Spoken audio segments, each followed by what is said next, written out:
नमस्कार। आप लोगों ने चंद दिन पहले मोदी जी का भाषण जो सुना ही होगा। आप लोगों को ध्यान भी होगा, आपको लोगों को याद भी होगा आखिर उन्होंने ऐसा क्या कहा था। मोदी जी ने अपने भाषण में कहा कि अगर कांग्रेस ने मुसलमानों की सुध ली होती या उनके बारे में सोचा होता तो उनके बच्चे पंचर ना बना रहे होते। बहुत बढ़िया बात करी साहब मोदी जी ने। मुसलमानों का तो पता नहीं, पर मेरे को मुसलमानों का पता नहीं। आज मैं आपको बताऊंगा कि कैसे गरीब आदमी और मिडिल क्लास का इस सरकार ने एक तरह से पंचर निकाल दिया है।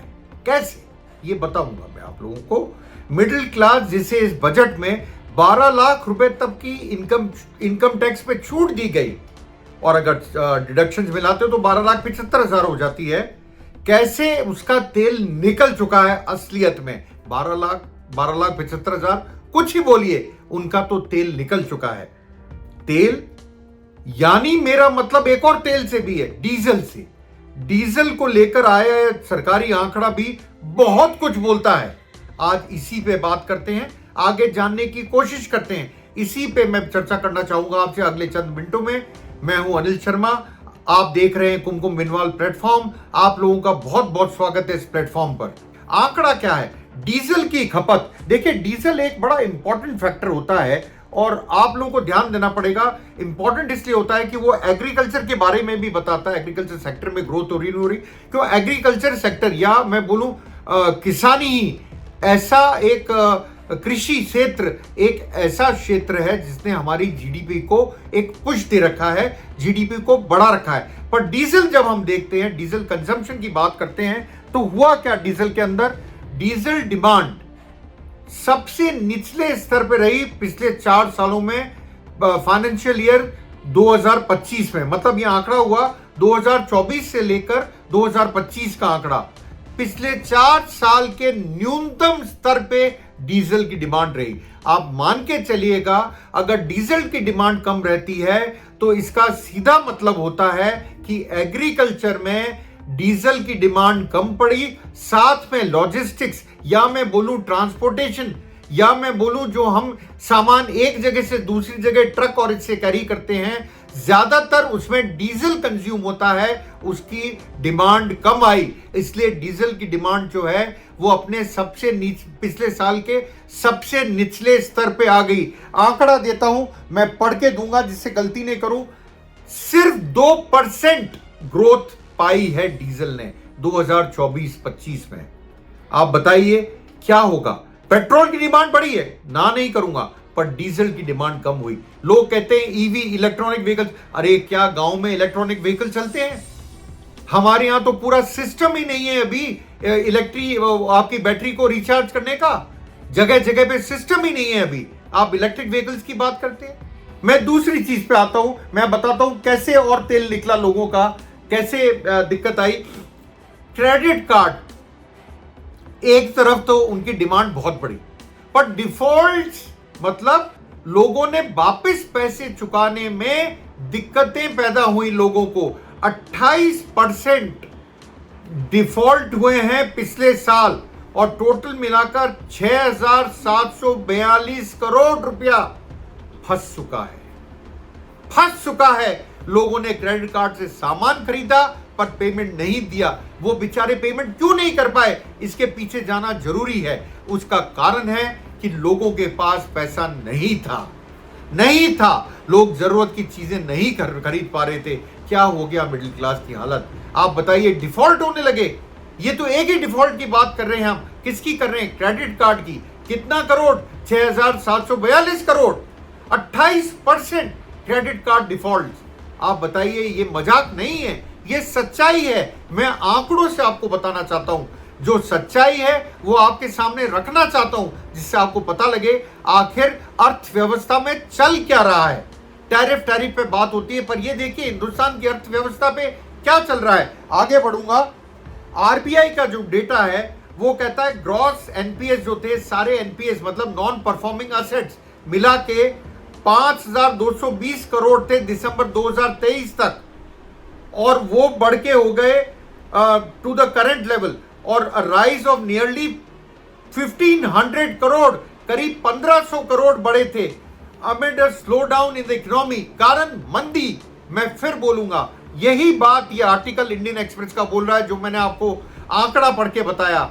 क्या बोलता है? वो बोलता है क्रेडिट कार्ड में डिफॉल्ट्स हुए क्योंकि मंदी है, मंदी की मार है, मंदी की मार आपको पड़ रही है, मंदी की मार डीजल को भी पड़ी, मंदी की मार क्रेडिट कार्ड को भी पड़ी। बताइए आप क्या करेंगे? आप बोलेंगे वाह मोदी जी वाह? क्या आप ये बोलेंगे?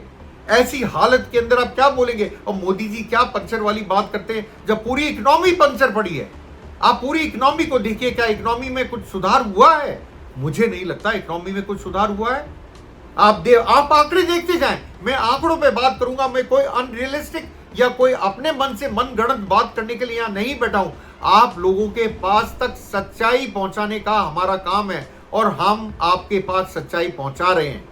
कोशिश कर रहे हैं कि आप भी समझें कि आखिर हो क्या रहा है। जो मिडिल क्लास है या जो गरीब है वो कैसे उस पर मार पड़ रही है, कैसे वो परेशान हो रहा है।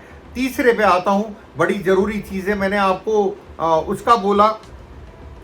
अब देखिए, लोगों ने पैसा लोन लेने के लिए अपने सोने को गिरवी रखा, सोने को गिरवी रखा, उसमें भी डिफॉल्ट्स हैं। मतलब वो भी डिफॉल्ट कर गए, मतलब वो सोना लेने वापस नहीं आए, पैसा लेके चले गए। और वो इंक्रीज हुआ है 30% से। ये आपको खबर बता रहा हूं बिजनेस स्टैंडर्ड की, शायद थोड़ी पुरानी हो पर आंकड़े बड़े होंगे। मैं आपको बताऊं कम नहीं हुए हैं, क्योंकि कॉमर्शियल बैंक्स, ये रिपोर्ट बोलती है, उन्होंने बताया है कि 62% इंक्रीज हुआ है गोल्ड एनपीएस में, मतलब नॉन परफॉर्मिंग एसेट्स में।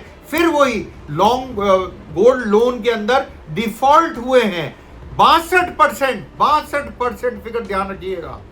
और वो कितना बढ़ के हो गया था? 2445 करोड़। कब ये हुआ था? जून 2024 तक। आप बताइए, आप इसको बोलते हैं इकोनॉमी ठीक है?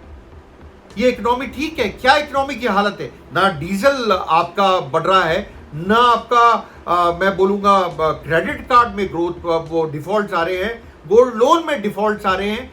आदमी पैसा इकट्ठा कर रहा है बेचारा, और चुकता करने की कोशिश करता होगा। मैं मानता हूं हर आदमी अपना लोन लेके कभी भी ऐसा नहीं चाहता कि लोन को चुकता नहीं करे, पर उस बेचारे के पास पैसा ही नहीं है, क्योंकि वेजेस इंक्रीज ही नहीं हुए। जो खर्चा है, एक तरफ तो आपकी महंगाई दर बढ़ी तो उनका खर्चा बढ़ा तो बेचारा चुकता कहां से करे? उनका भी आप सोचिए और समझिए कि क्या हो गया ये देश को। मिडिल क्लास कहां गई? बहुत हुआ मुसलमानों पे बात, आप बात करिए अर्थव्यवस्था पे। क्या हो रहा है अर्थव्यवस्था में? ये तो बिल्कुल मैं कहूंगा खराब हालत में। एक पॉइंट और आपको बताना चाहूंगा, जिससे आपको लगेगा कि मैं जो बोल रहा हूं उसमें कितनी सच्चाई है। और क्योंकि मैं आंकड़ों पे बात करता हूं, मैं ऐसी वैसी बातों पे ना तो विश्वास करता हूं ना मैं बात करता हूं। इसमें एक चीज और देखिएगा कि जो आपका टू व्हीलर सेल्स है, उसमें भी डिक्लाइन आया है। टू व्हीलर कौन यूज करता है सबसे ज्यादा? गरीब आदमी या लोअर मिडिल इनकम ग्रुप के लोग। उसमें डिक्लाइन आने का मतलब है कि लोग अब उसको खरीदने के काबिल भी ना रहे। आप बताइए इसका क्या करें? ये आंकड़े ये बताते हैं कि टू व्हीलर सेल्स में भी गिरावट आई है। आप समझिए इस बात को।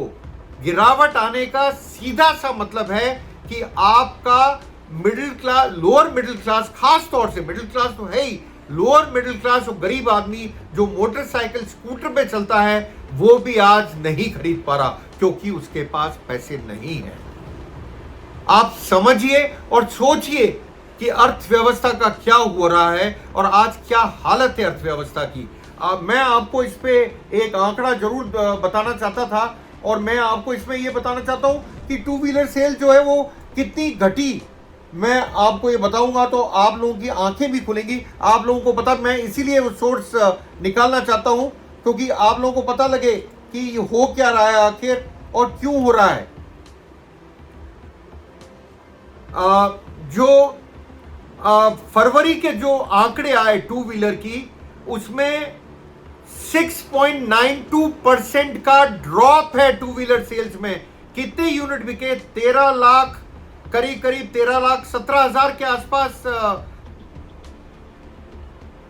13,17,000 के आसपास बिके।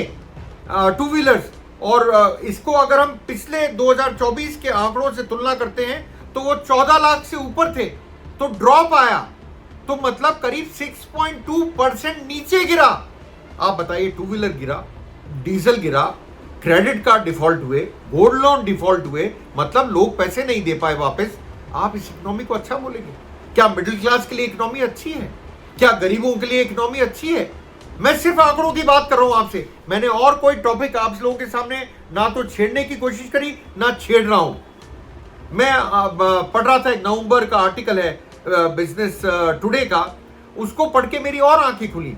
वो कहता है, उन्होंने मार्शलेस इन्वेस्टमेंट मैनेजर्स की एक रिपोर्ट को करा है कोट, और लिखा है द स्लोडाउन जो भारत में है वो कंजम्पशन पैटर्न को, मतलब क्योंकि इंडिया एक कंजम्पशन या मांग पे आधारित अर्थव्यवस्था है, 60% के करीब मैं मानता हूं मांग पे आधारित है। ये इकोनॉमिक डेटा का भी फिगर है और है। तो मार्शलेस कहता है 3 प्राइमरी फैक्टर्स हैं इसके पीछे। एक है टेक्नोलॉजिकल डिसरप्शन, मतलब टेक्नोलॉजी जो नई आई है उसने कईयों की नौकरियां खाई, जैसे एआई, आर्टिफिशियल इंटेलिजेंस, ये कई लोगों की नौकरियां खा रहा है और खाएगा। डर है, देखिए डर है, खा सकता है।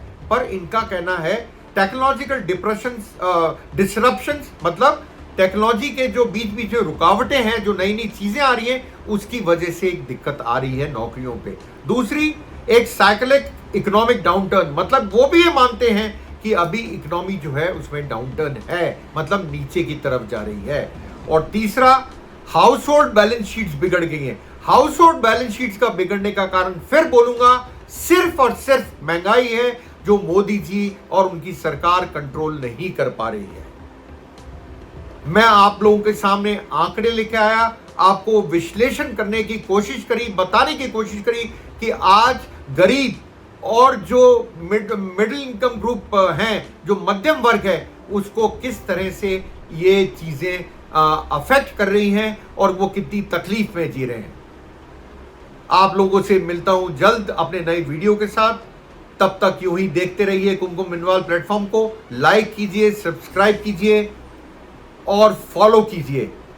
आप लोगों का बहुत बहुत धन्यवाद मेरे से जुड़ने के लिए। मिलता हूं जल्द, शुक्रिया।